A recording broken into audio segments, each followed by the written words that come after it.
자, 보시면요. 급성심부전 환자의 소변에서 에오시노필 유리아, 소변에 호상고가 나오는 경우 의심할 수 있는 질환은 이라는 거 두 가지가 있는데요.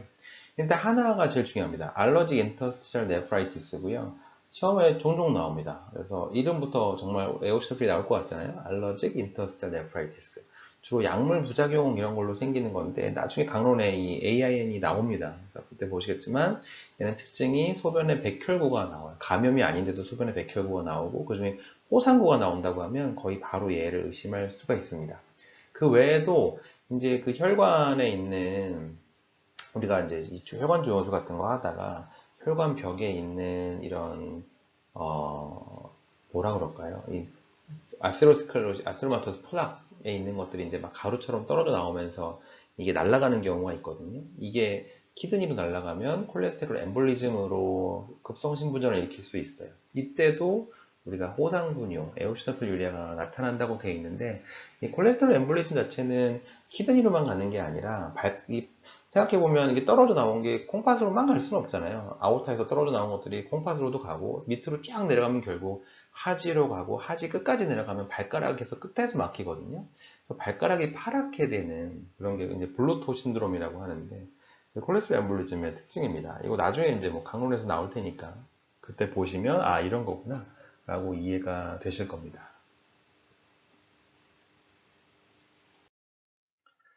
자, 그래서 이 슬라이드고요. 제가 강의가 어떤 강의인지, 그리고 왜 해리슨 그 표로 공부를 해야 되는지, 이런 거를 얘기할 때 굉장히 많이 예로 들어주는 플로우 차트 중에 하나예요. 그래서 이거는 뭐냐, 콩팥이 안 좋아졌을 때, 콩팥이 안 좋아지면 몸 안에 이제 이 고질소 혈증이라고 부르는 아조테미아가 생기죠. 결론적으로 얘기하면 뭐, 비유엔, 크레아티닌 뭐 이런 게 올라가는 겁니다. 누가 봐도, 아, 콩팥이 안 좋아졌네.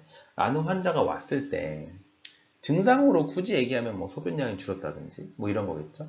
그런 환자들이 왔을 때 우리가 어떤 검사를 내고 어떻게 뭘 감별을 하는 거냐라는 플로우라고 보시면 됩니다. 기본적으로 말씀을 드리면 우리가 감별해야 되는 건 크게 급성심부전이냐 만성심부전이냐 어큐트냐 크로닉이냐를 구별을 해야 되고요. 어큐트라고 하면 크로닉은 더 이상 구별을 잘 안 해요. 어차피 이미 망가진 거니까. 어큐트라고 하면 이게 우리가 보통 프리레날, 인트린식 레날, 포스트 레날이라고 하는데 키드니는 별 문제가 없는데 키드니로 피가 잘 안 가서 생긴 프리레날 아조테미아냐 아니면 키드니 자체에 뭔가 문제가 생긴 거냐 아니면 소변이 만들어지는데 만들어진 소변이 안 나오는 막혀서 안 나오는 포스트 레날이냐 요 세 가지를 이제 감별을 합니다. 크게 분류를 하면 그 제일 처음 무슨 검사를 하냐 하면 이 소변 검사라고 하는 유리널리시스랑 신장 초음파를 해요. 유리널리시스는 뭐 당연히 기본으로 하는 거고요. 이 급성심부전, 만성심부전 같은 심부전 감별 진단에 초음파가 도움이 많이 됩니다. 초음파가 제일 먼저 들어가요. 우리가 볼 수 있는 게 두 가지인데 하나는 앞에서도 사진에서 보여드렸는데 하이드로네프로시스라는 게 있으면 대부분은 어디가 막혔다는 뜻이에요. 그래서 레날 페일리오 환자가 왔는데 초음파를 해보니까 하이드로네프로시스가 있어. 그럼 이건 어디가 막힌 거죠. 막힌 데를 찾아서 뚫어줘야죠. 아, 막혔구나. 포스트 레날이구나. 라는 걸 알 수 있다.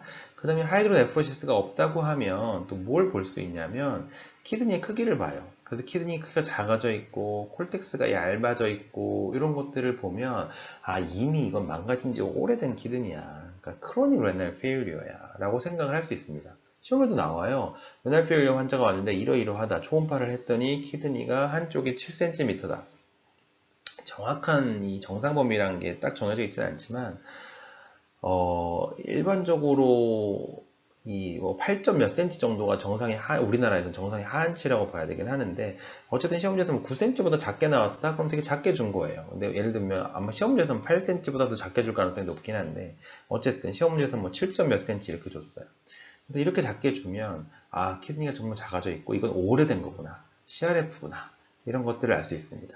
여기 써 있는 것 중에 이제 아이소세니유리아라고 써 있는 게 이제 등장료라는 건데 이게 이제 일정한 농도의 소변이 계속 나오는 거예요. 그래서 뭘 얘기하는 거냐면 우리가 키드니라고 하는 건 기본적으로 우리가 그렇게 생각할 수 있어요. 이게 CRF가 되면 야간요가 생기거든요. 밤에 화장실을 가요. 근데 이상하지 않나요? CRF가 되면 콩팥 기능이 떨어지고 소변이 잘 안 만들어진다고 생각을 하는데 어떻게 밤 화장실을 더 많이 가지? 라고 생각을 할 수 있는데 이제 그게 아니라 이 레날 페일러가 되면 소변을 농축도 잘 못 시키고 희석도 잘 못 시켜요. 무슨 말이냐면 소변을 농축시키는 것도 키드니에서 일을 해야 되는 거거든요. 레날 페일러가 되면 소변 농축도 잘 못 시켜요. 그냥 일정한 소변이 꾸준하게 만들어진다고 보시면 돼요. CRF가 되면. 그러니까 낮이든 밤이든 일정한 농도의 소변이 계속 만들어지게 됩니다. 그게 CRF의 특징이에요. 그래서 오히려 밤에는 화장실을 더 많이 가는 그런 게 나타나게 됩니다. 그 얘기다. 라고 보시면 되고요. 그래서 이제 이 초음파로 볼 수 있는 것들로 우리가 막힌 거냐, 포스트 레날이냐, 아니면 CRF냐라는 걸 알 수 있고, 거기에 문제가 없다고 하면 이제 초음파에는 문제가 없고, 유리날리시스 결과를 보고 해야 돼요. 유리날리시스에 뭔가 이상이 있으면 바로 의심할 수 있는 것들이 있는데, 이거는 사실 이 표에서 알아보고자 하는 부분은 아니에요. 이 부분인데, 이 표에서 알아보고자 한 건 아니고, 강론에서 그냥 공부를 합니다. 당연한 건데 막 세균 나와요, 뭐 백혈구 많이 나와요 하면 감염이지. 그게 아니라 백혈구인데 그 중에서도 호상구 나와요. 그럼 앞에서 얘기한 알러직 인터셀 네프라이티스고요.